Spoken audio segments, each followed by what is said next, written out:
What's up mga kadiskarting bahay? Sa araw na ito ay magluluto tayo ng tinulang isda.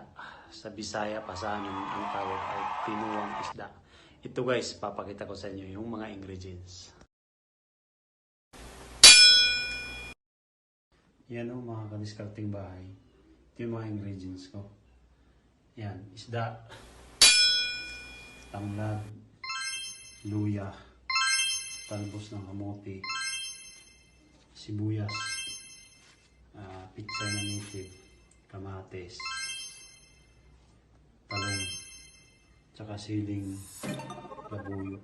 Tawag nito sa amin is siling bisaya. A few moments later.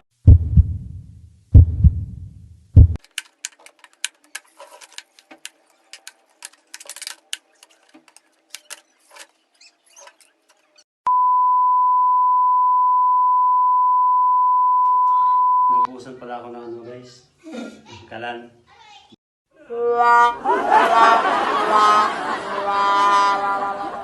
Hindi muna natin lutuin dito sa rice cooker kasi mahirap, matagal.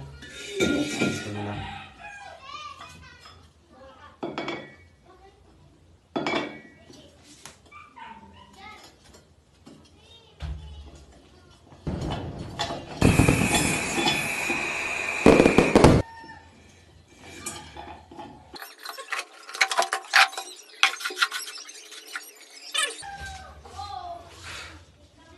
Sabihan natin guys.